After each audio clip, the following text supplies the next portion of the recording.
Hi, everyone. This is the Canadian Foreign Policy Hour. I'm Yves Engler coming to you from Jojage, which has long been a meeting place of various First Nations.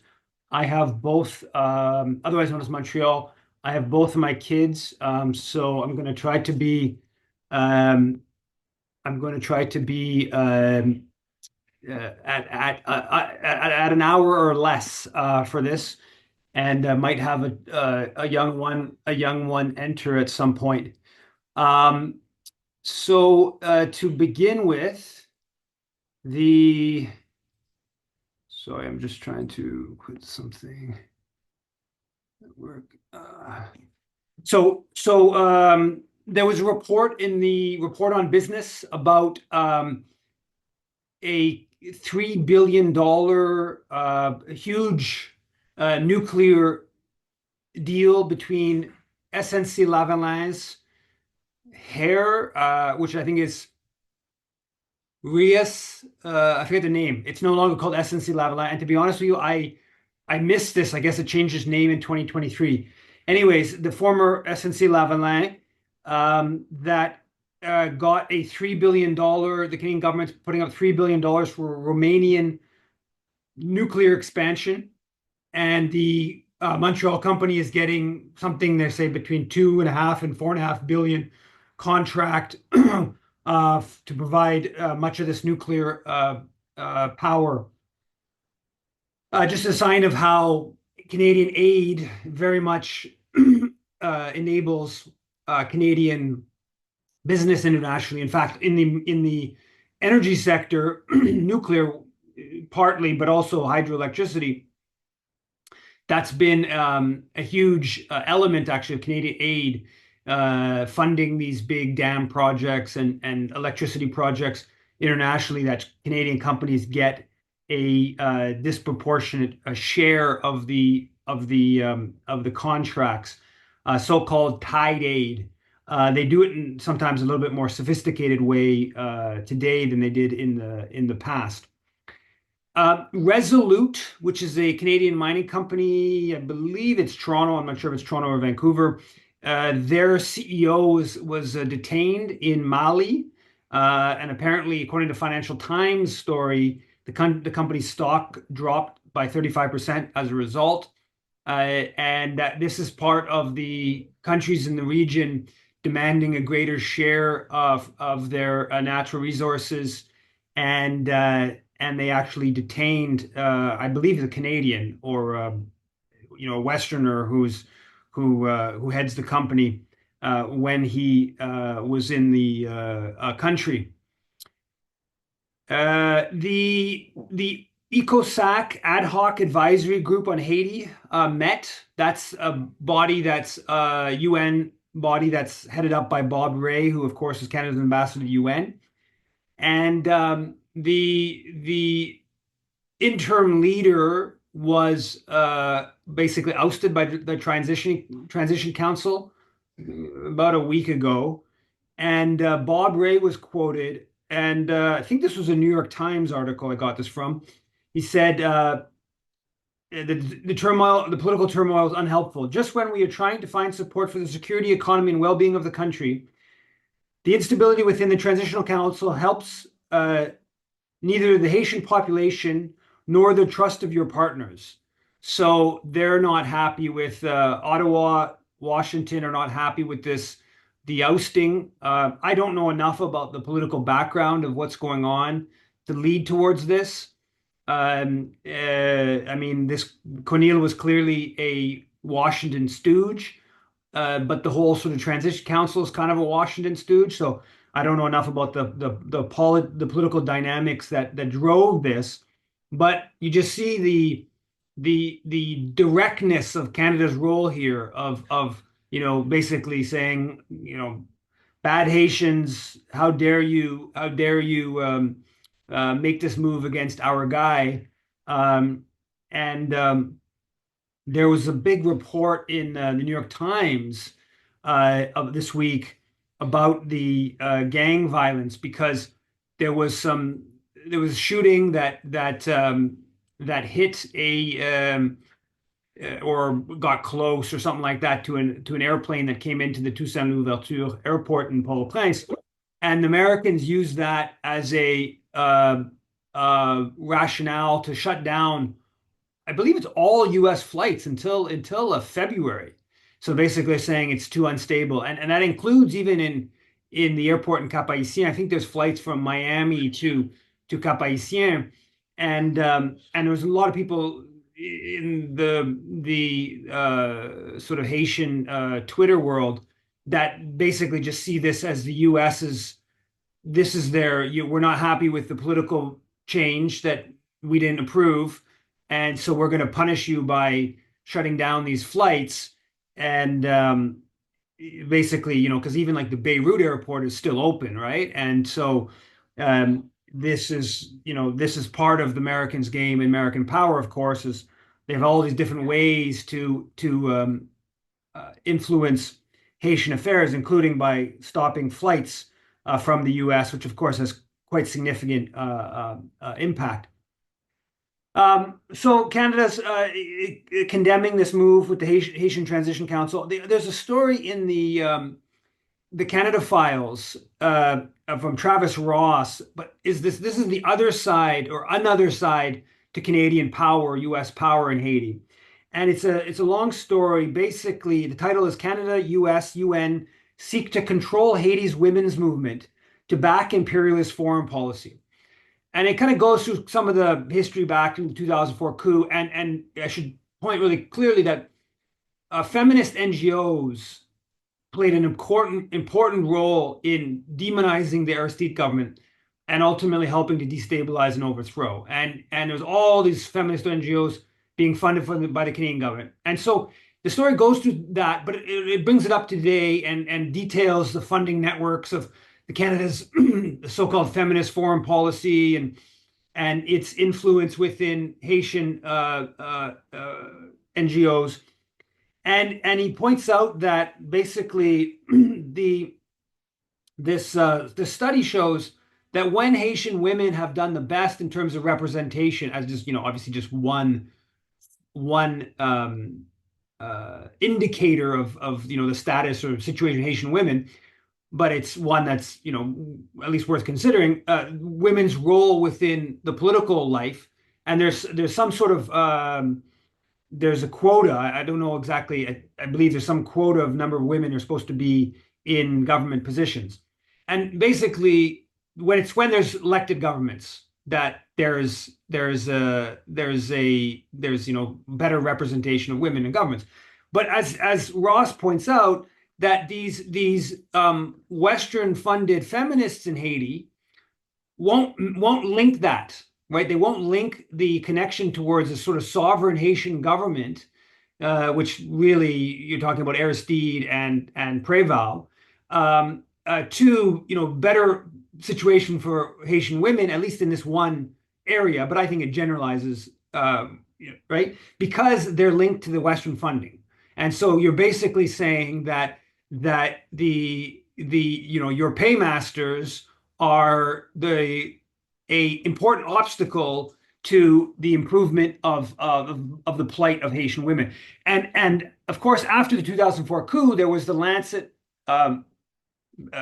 journal study that showed that tens of thousands of women were raped in the aftermath of the coup and the breakdown, the political violence.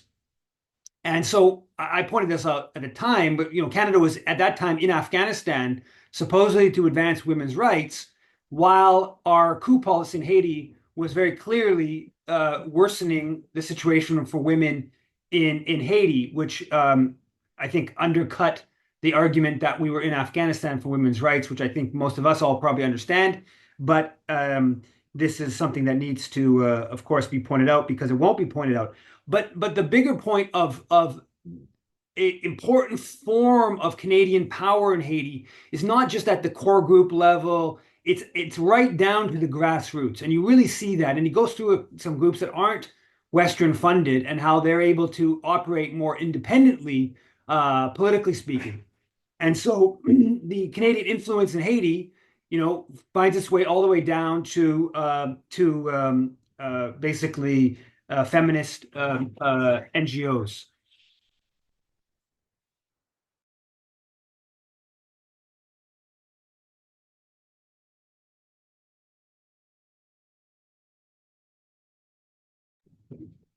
Apparently, Zuri just threw her food down, and Joshua was reporting that to me. Anyways, shifting gears to the uh, China, Mexico issue. Doug Ford, the Premier of Ontario, calls for a Canada-US bilateral agreement because Mexico is becoming a backdoor for Chinese cars, though there isn't actually any evidence of this yet, but this seems to be a small step in the direction of trying to sort of play the Chinese boogeyman to deal with an issue, which I think is a real issue from the standpoint of the auto sector in Ontario, which is that the wages of the workforce in Mexico is much lower, and a lot of the new car production is being set up down there. Chrystia Freeland, in a piece about Trump and China, she said that Freeland confident Ottawa very aligned with Trump on China, and so that's the whole thing about the tariffs on the electronic vehicles and other things that they've adopted recently. And so you can already see this level of like fear from the liberal government and the kind of establishment media around how we have to do everything to not anger Donald Trump and align everything. It really is a situation where we've basically put all the eggs in the U.S. basket, and the U.S. leverage is such that the Canadian business class, Canadian elite, will just kind of do everything to placate Donald Trump, and they're really pushing the military spending one. That's a big piece in the Globe, I think it was Saturday's Globe, big long thing saying that Canadians actually all want to increase military spending. We have to do it now with Trump and the like. On China, um, there's a piece, Taiwan eyes Canadian LNG as it seeks to diversify supplies. And so, as part of this security mission that a bunch of Canadian officials have made to trip to Taiwan, they're hyping up Canada getting some LNG sales through this. Also, there's a story saying Taiwan very interested in working with Telesat on backup internet, and sort of like this sort of a security standpoint, Canadian company Telesat, and in this story, so that if China was to knock out its internet cables and the like, that this would be a backup. I don't know enough about how good Telesat's internet stuff is and the like, but I presume it would be helpful. Um, but this is all about trying to like hype up the economic side to this sort of geopolitical uh, relationship with Taiwan as to kind of undercut the whole one China policy. And in the story, though, one of the things I found interesting in this Telesat story is that Richard Fadden, who's one of the most widely quoted former security, was a security advisor to both Harper and Trudeau. And he's quoted all over, very hawkish on China. He's part of this visit to Taiwan. He actually sits, according to this Globe Mail story, points out that he sits on the Telesat's board. So this is also a part that we I think doesn't get enough attention, of how many of these sort of like security hawk types who then have these corporate relationships, right? That he has a self-interest in pushing Taiwan towards a more kind of conflictual relationship with China, because that's good for the company whose board he sits on. So that kind of dynamic is in the background. In one of the pieces in the Globe, I believe, about Taiwan this week, They point out that the Canadian government gave Chiang Kai-shek, the head of the nationalist forces in China, $60 million, loaned him $60 million during the Civil War with Mao's forces. And this story kind of then talks about how Canada soured on him, but it's actually they only soured on him because he lost, of course, and of course he ran quite a brutal dictatorship in Taiwan for many decades, and oh yeah, there's a story about his son. His son's the mayor of Taipei, and is kind of setting the stage to maybe be uh, run for president, and be is viewed as sort of like a bit more closer to China force within Taiwan. But so Canada gave this lends $60 million during the Chinese Civil War, but also I talk about this in the Black Book, and I think maybe in the military book. There was also Canadian naval vessels that went with British and American naval vessels kind of late in the Civil War, and sort of a little bit of Canadian gunboat diplomacy. The idea was they were delivering a message to Mao's forces, and it's a little bit unclear what the exact political motivation was. But the point being here is that Canada has this historic connection to undercutting Mao's forces from while there was a civil war in China, and now this ebbed and flowed, but we're now in this time where we're ramping up. Of course, we recognize Taiwan as the representative of China for 21 years.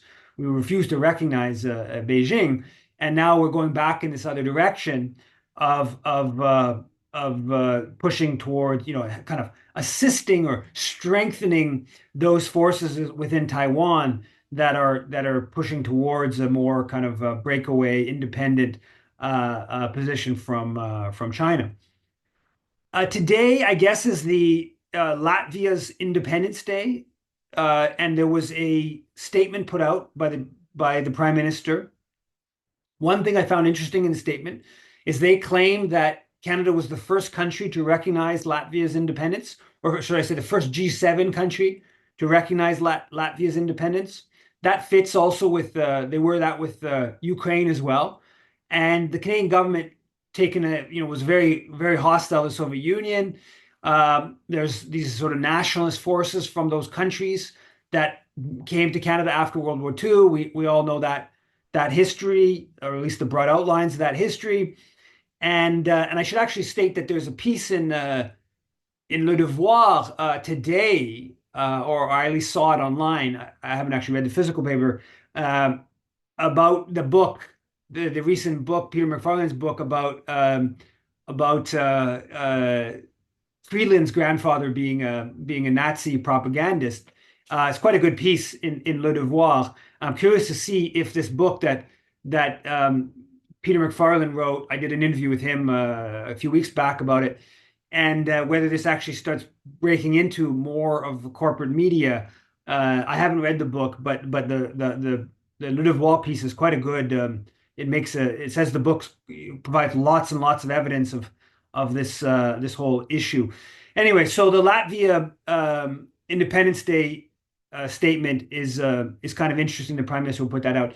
In it, of course, it talks about Canada's role there in the country, and there's 2,000 Canadian troops in Latvia. I hadn't realized it, or just under 2,000. I hadn't realized it got up that high. So Canada's been leading this NATO force there. There's other NATO troops there as well, but Canada's the bulk of them, or I think the majority. I don't know how many, probably a couple, probably about, previously it was about 50% Canadian, so maybe there's 2,000 other troops as well. And they've been there for 7 years, and it looks like this is indefinite, right? I mean, how long is this going to go on for? Are we talking about like we had for, between the early 50s and early 90s? Of NATO troops in Western Europe and Germany, France.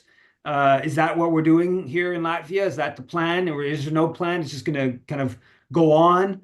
And of course, this is part of a NATO mission, and And on the NATO proxy war, there's, of course, the front page of the Globe and major news item in the last 24 hours is this report that the Americans have okayed the use of the ATACMS missiles, which can go by, I think, about 300 kilometers into Russia. And so this is, from the Russian perspective, is viewed as quite a significant escalation. We don't know what Russia's response is going to be. Lots of people have speculated it might be, elsewhere. It might be something to do with giving North Koreans technology that they don't currently have. It might be to do with giving the Houthis Ansarallah in Yemen technologies, weapons that they don't currently have. I don't know. People have different speculation, but that the expectation is there will be some response. The Biden administration's shift on this may just simply be kind of like to do with Trump and well, we've lost and we're going to put the problem of Ukraine and make it more difficult for Trump to get out of the mess. That may be what's going on here. It's probably not some fundamental shift in the calculations because this has been something that's on the agenda for many, many months, really for a few years in terms of how it escalates things. There's a piece in Saturday's Globe from Doug Sanders, I believe is the guy. I think he's this, frames himself as a sort of liberalish guy. He's correspondent, I believe, he's in London for the Globe, been writing for the Globe for many, many years, maybe, I don't know, 15, 20 years. And the title of the piece is Toxic Myths About Ukraine Are Poisoning Its Future. And it's interesting because it's basically responding. The myths about Ukraine are like what the kind of anti-war, anti-NATO forces have been saying, that this is more complicated than just Russia bad, Canada good. And he goes into the whole NATO question. He basically says, oh, NATO was off the agenda. Yanukovych, oh, okay, yeah, maybe Yanukovych said that he wasn't going to join NATO, but it wasn't really an issue. The only issue was European Union, and kind of ignoring the fact that often European Union has been a step towards NATO, right? That they kind of end up going hand in hand. They don't have to, but they have in practice. And then he goes in, oh, in fact, the Western governments liked Yanukovych. They were kind of forced into backing his ouster, and the opponents of Yanukovych were angry at the Western governments not providing more support. I mean, it's just totally, it's just, it's not true. It's very clearly not true. The Canadian government was anti-Yanukovych before Yanukovych got elected, and then immediately tried to start undermining Yanukovych. And that's just like, it's just a historic fact. I mean, it's ridiculous to claim differently. And it's only because how little actual sort of work there's been done on that. And also the business about NATO, like, you saying, oh, well, the 2008 summit, they didn't get an agreement on NATO, and therefore the whole NATO issue in Ukraine just got dropped. I mean, again, this is just ridiculous. Of course, NATO was in the background. NATO may not have been the top issue in the 2010 election in Ukraine. Fine, sure. But NATO was in the background of the politics going on, and the sort of liberal-minded guy doing this at a time when there's a possibility of kind of getting out of this war and figuring out some sort of solution. It's probably not going to be a pretty one for anyone, but it's probably going to be better than more endless killing. Is just really reflective of the state of media on this issue.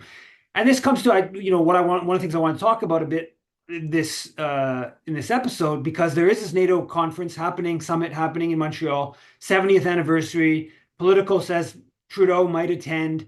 I think the head of NATO will probably be there. I did a piece, nothing really new, but just kind of why to oppose NATO.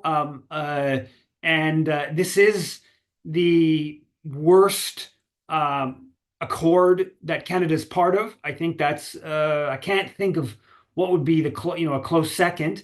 NATO is clearly a terrible thing, and it's great. I'm really happy. In my neighborhood, there's all these no to NATO, block NATO, bloquons l'OTAN, posters, stickers. Now it's totally weird. Some weird background politics going on is there's now three different mobilizations. So there's a demo on the Saturday by Mouvement Québécois La Paix, which I think was the first one.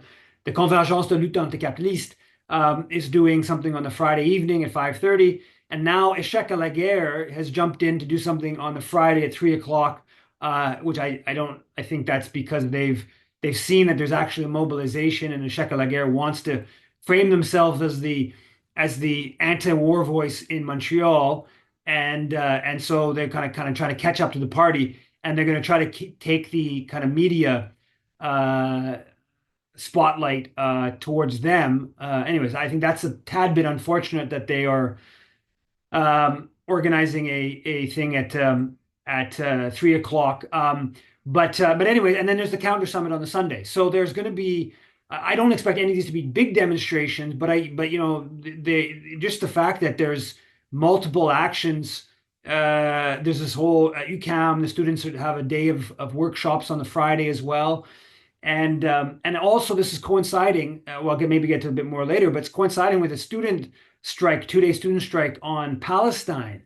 That 45,000 students associations representing 45,000 students have already endorsed, and they have a demo. So they have a demo planned for 4:30 on the Friday. So I'm curious to see how this all meshes together. And I should say that CLAC, the Convergence de lutte anticapitaliste, is which is just anti-capitalist convergence, alliance, anti-capitalist convergence.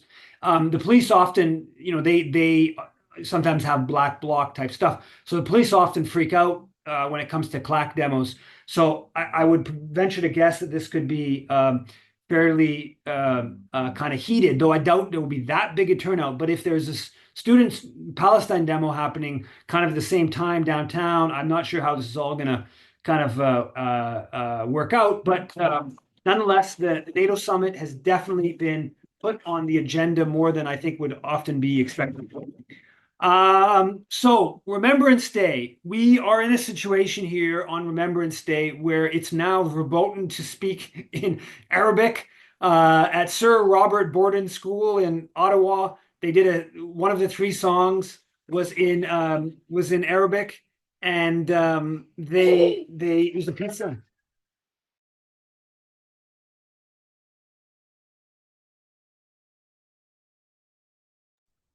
Sorry, I have a little person that came in, and I'm gonna actually, sorry, I'm gonna pause for 1 second and try to get some TV as a babysitter here. Sorry.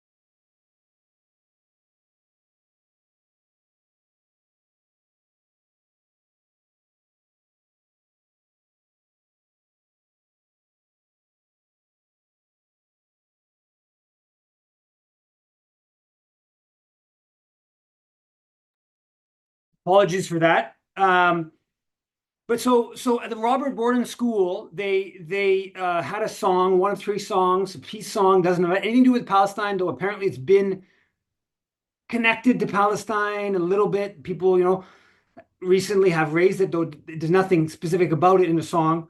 And this whole Lisa MacLeod, the MPP in Nepean, the Ottawa suburb, launched a huge racist backlash to it, and it's got to the point where they're openly saying you can't sing in a song, can't sing a peace song in a language that almost 500 million people in the world sing or speak, um, and it's just this Polyev jumps in to say, fire the principal. How dare this happen on Remembrance Day? And so this story is, I think, a two-part story. It's a story of the racism. 13 months of vilification from Zionist forces have led to the situation where open racism in this is by even prominent like this the MPP one of Iranian descent, Goldie Gassi, she's the one that said just explicitly, no, there can't be anything in Arabic for Remembrance Day. That should only be in Arab countries. That's what she said. This open racism, this brazen racism, 13 months of vilification. I should say on a parenthesis here, racism in Canadian foreign policy is widespread. Geo, I think there's this important distinction here with this, what I would maybe call like geopolitical racism and then domestic racism in terms of that overt, like geopolitical, overt racism in Canadian foreign policy is like the core group in Haiti is like a crass example of racism, right? It's just like, I mean, ridiculously in your face, but it's over there. It's in the foreign policy realm, so it doesn't really ever get brought up as a racism issue. And I would say even something like the fact that all these Palestinian groups are labeled terrorist organizations like PFLP, Hamas, etc. And the Israeli military is not a terrorist organization. That is, to me, it's just pretty crass racism. But again, that's kind of like that's over there. That's geopolitical racism. That's a foreign policy racism. But when it comes back at home in such an open way, that's something different. So last 13 months of this vilification by Zionist forces had led to that. But the other part to this story is that is actually what Remembrance Day, they're right. What Remembrance Day is a racist, jingoistic, chauvinistic, including linguistic chauvinism, Remembrance Day / militarism, or that, right? And I'm doing this piece that goes into some of this where, like, of course, all these publications were banned in German, Ukrainian during World War One, right? So there's this whole history. Remembrance Day is, which is of course out of World War One, is totally tied up in this linguistic, chauvinism, and war, of course, is completely tied up in the other. And what Remembrance Day is really about, and like the whole business about where Don Cherry back 4 or 5 years ago, where he complains about not enough poppies, and what does he say? They basically, the immigrants don't wear the poppies in downtown Toronto. There's not enough poppies because the immigrants don't wear the poppies, kind of thing. The Zionist kind of convergence here with the Remembrance Day at the school is this sort of those two things converging, where the vilification and then the actual reality of what Remembrance Day is, which is a celebration of our side, and everyone that we killed, that they don't count, and our side, of course, is Israel is our side. We are killing babies in Gaza, and the fact that we don't include Gaza in Remembrance Day celebrations, demonstrates that we're killing babies in Gaza.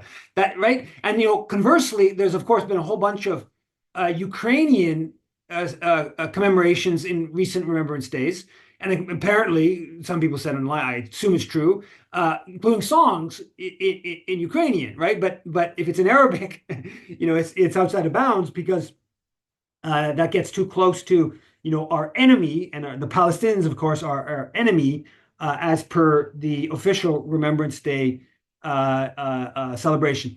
The CBC had this just ridiculous piece. The headline, I thought, "How Remembrance Day and Politics Collided, and what it means for the future." Like, as if Remembrance Day isn't political. It's just bananas. These people, like it's just like, celebrating our side's killing is not is not politics, right? Like, it's anyways to see that. So that's an issue of I think an interesting story this week. Just breaking, of course, front page of the Globe Mail today, above the fold, the big story: Iran allegedly planned to assassinate human rights crusader Cottler. Our great crusader was going to be whacked by some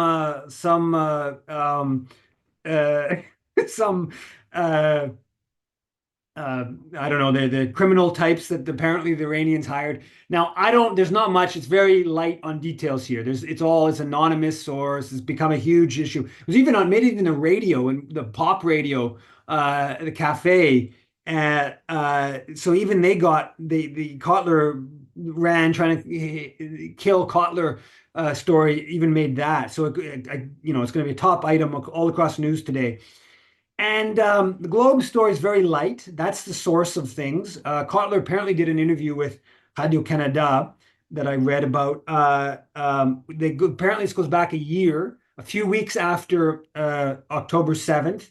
There was the RCMP, the FBI is one of the sources of where the Salzburg supposedly came from.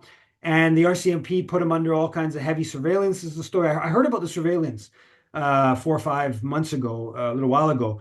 But now this all makes no sense. I mean, I don't know if people saw the business about the plan, Iran's plan, alleged plan to knock off Donald Trump. Michael Tracy on X, he quoted some of the I guess the affidavit or the transcript. What's the legal term that the indictment, I think. And the it's just like the guy that they apparently hired, his speaking and what he's talking about, it just doesn't come across as credible whatsoever.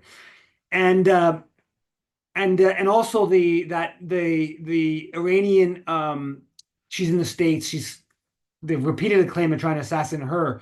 I'm forgetting her name right now. The big hair. She's got really big hair. She she was supposed to also in on this assassination, also in, and the Trump assassination was, even if he lost, it was weird. Which, like, if he lost, like, I don't know why you'd want to assassinate him if he lost. But this comes with the Cottler, is that Cottler left his position. So he's 84 years old, and he left his position in early October, and it's like a few minutes. That was the special advisor position, and so this seems very, very hard to believe that Iran wanted to assassinate him. And if you look at, it's Bob Fife, who's just a totally unreliable military industrial complex CSIS crowd reporter for the Globe, of course. And there's nobody, the guy, apparently the alleged hitman or whatever, they've fled the country, they haven't been detained. So it's very convenient from that standpoint. So this reads to me as a setting up for justifying war with Iran and the like. But we will see what comes out of this. This week, Canada voted against a resolution about the exploitation of Palestinian resources. 159-7. Canada was one of 7 countries. Almost all of the sort of NATO allies, even UK, Germany, I think France, they all voted for it. Canada voted 1 of 7 to vote against it. Pretty remarkable. David Maastricht has a piece in the Maple about the Canadians, detailing 11 Canadians fighting in the Israeli army. We know there's many more than 11, but these are 11 where there's public record about them fighting in recent months. Nikki Ashton, very good tweet on this question of the charities. The charities question is getting more and more attention, and that's a very good thing. Honest Reporting Canada, one of the groups that there's been a challenge to its charitable status recently, is apparently, this is a little bit unclear at this point, that one of their assistant director, Robert Walker, appears to have been is being alleged to have been involved in these 17 counts of mischief of this. Basically, I'm not sure exactly what it is, but the Toronto police arrested a number of Zionist figures in Toronto for, like, basically kind of graffiti and stuff like that, anti-Palestinian kind of graffiti. And so if this does include the Honest Reporting Canada's, and they haven't denied it, they haven't responded to requests for information on this. That's going to be interesting to see. The Maple has a piece that the owner of the Maccabi Tel Aviv FC is actually a Canadian. I think I'd seen this like a year ago, 2 years ago, mention of this somewhere. Mitch Goldhar, he's the owner of the team. Of course, the whole Amsterdam thing. I don't know if people saw, but the Amsterdam mayor just is on X recent hours. The Amsterdam mayor last night on some Dutch TV program, basically apologized for using the word pogrom and said that she was basically railroaded by Israel. Netanyahu did a press conference at 3 a.m. and they were railroaded into taking up this kind of perspective on what actually happened.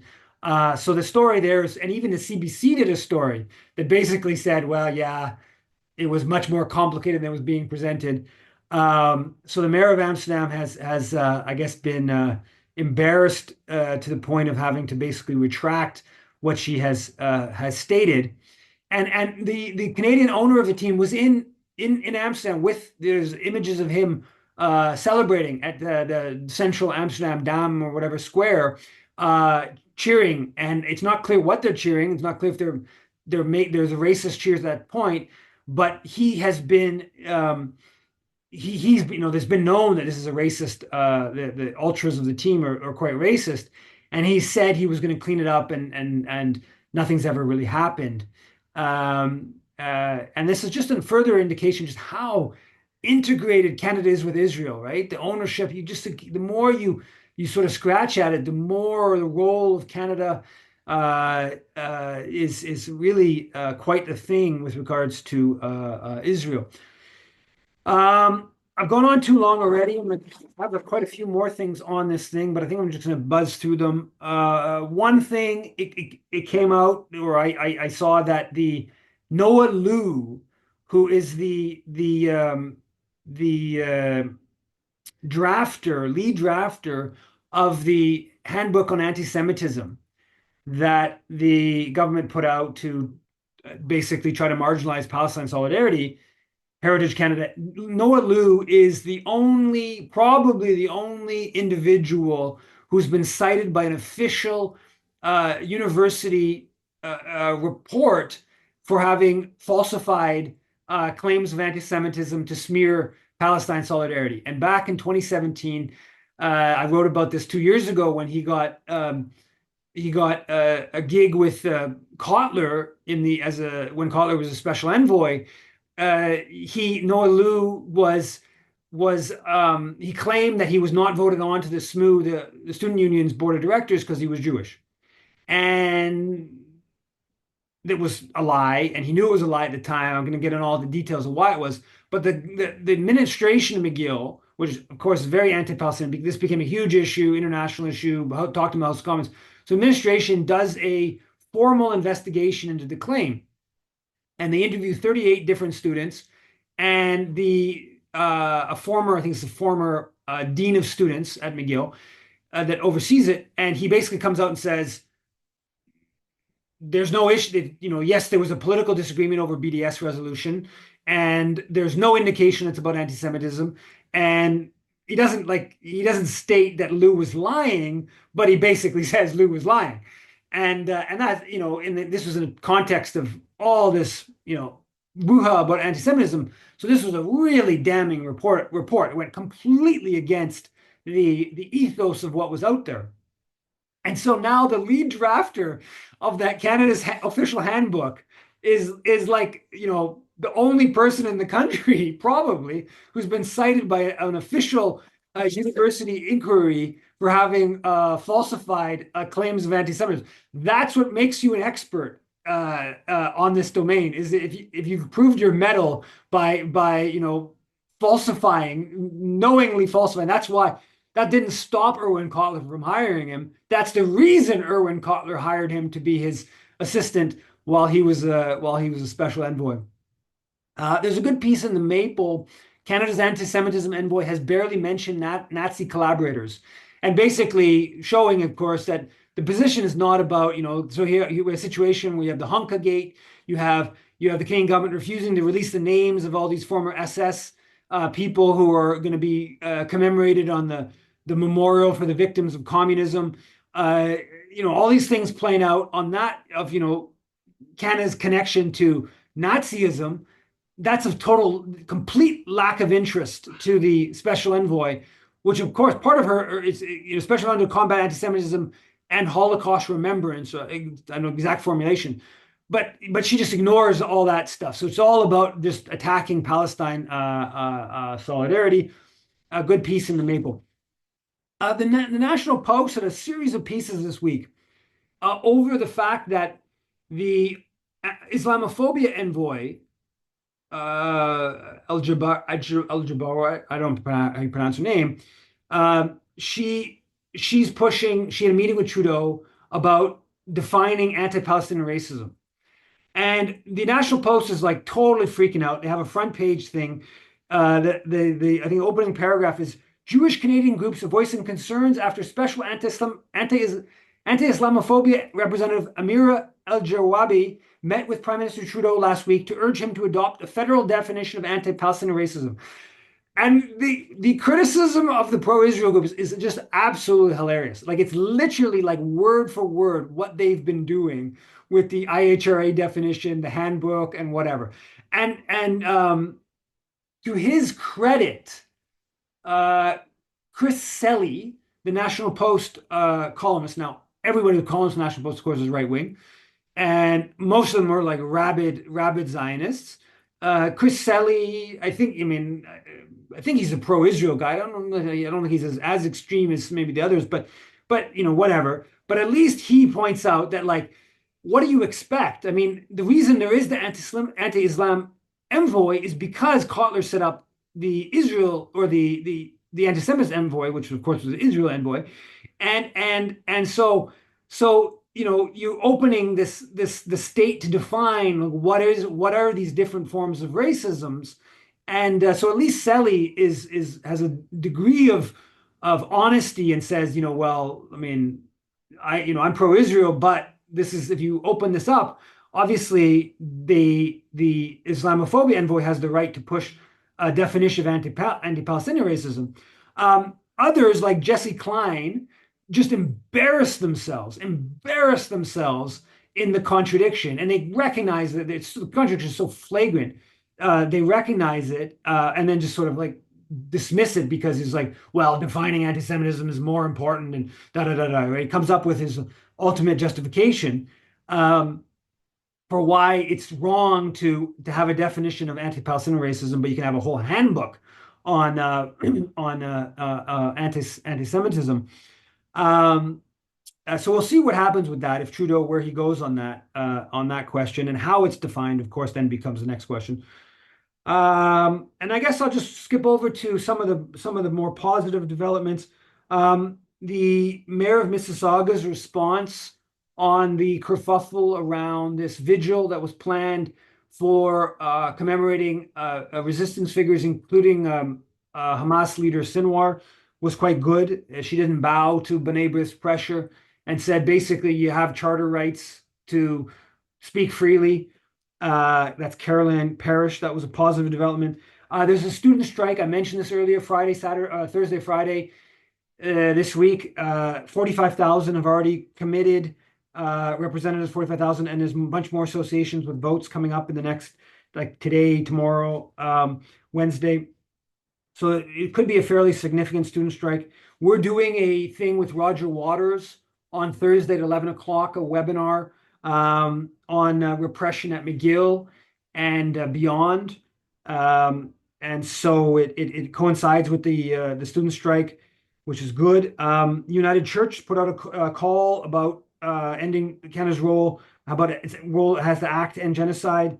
And it's not like a full boycott, but it's a big part of the way there.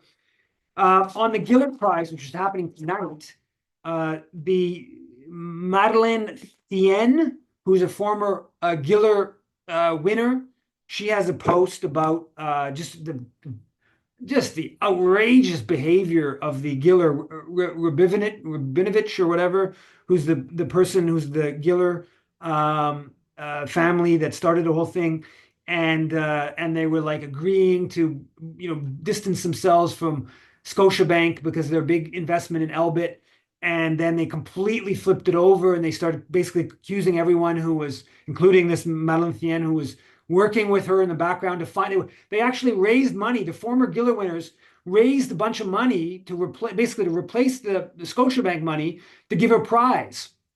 So they had all committed some of their own money, apparently.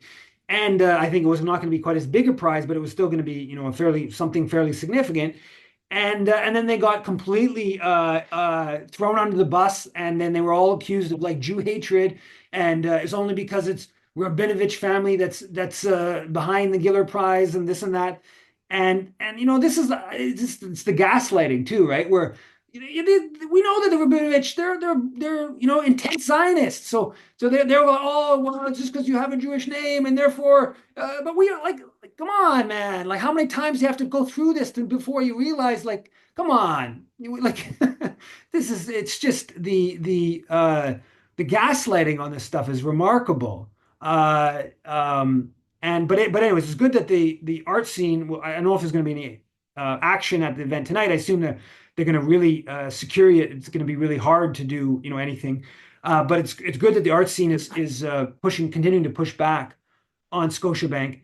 And then there was demonstrations all across the country on arms embargo, F-35.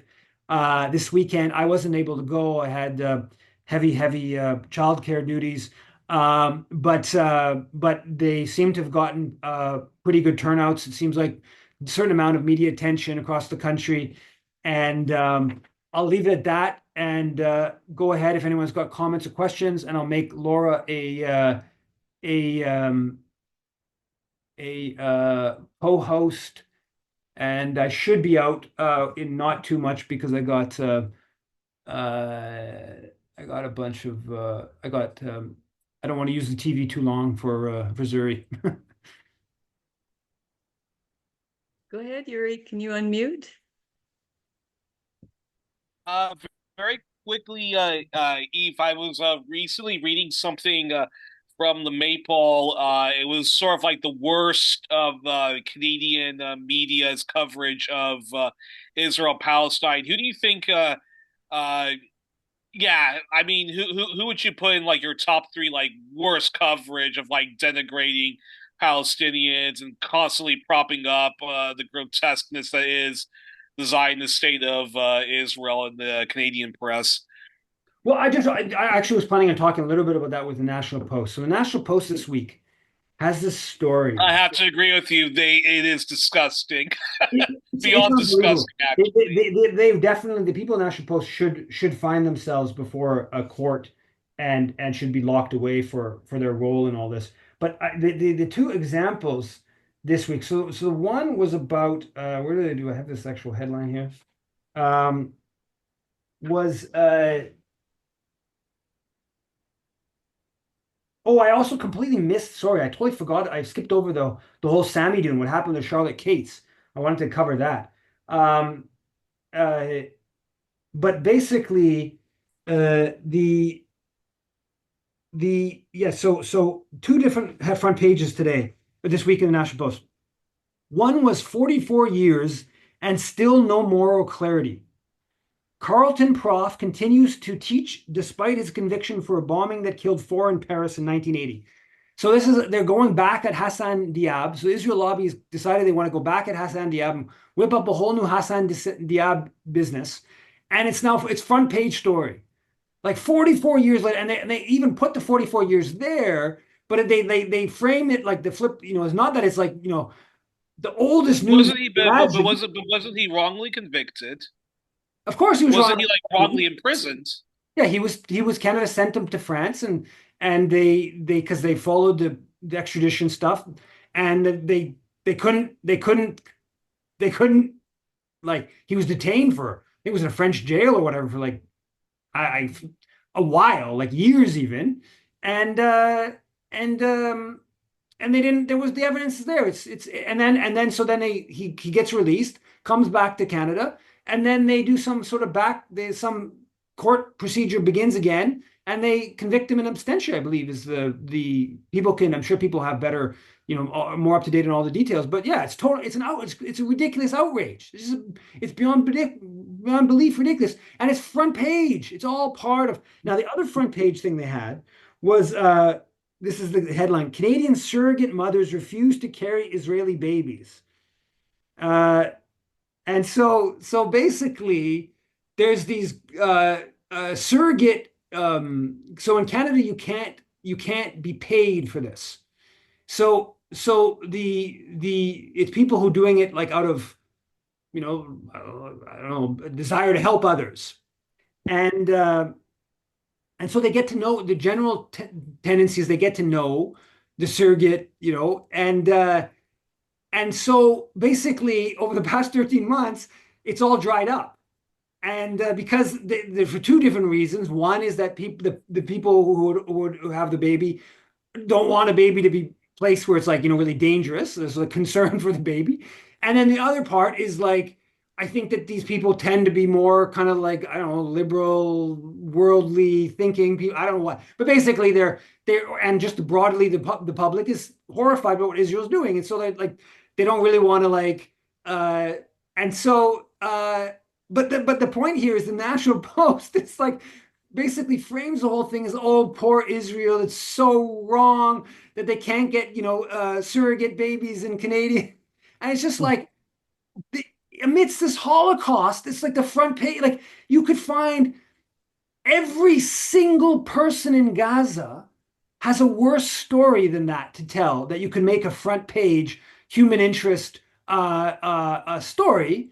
And the National Post is making it, poor Israel, we're committing a Holocaust, and it's unfortunate, it's so bad, it's so wrong, it's so unfair to us and poor Israel, and it's just absolutely stunning to see that. But I should say, like, because I just remember that I didn't, and the Charlotte Cates stuff this is Charlotte Cates, who of course is the international coordinator for Samidoun. Her home was raided on Thursday morning. There's these images of these like big tank from the Vancouver police shows up at 9 a.m. Apparently they shot stun grenades of some sort. They apparently detained her. No charges are laid. So there's like the big serious like SWAT type team descended in. There's the Global News Report has these neighbors who are like confused and terrified with what's going on.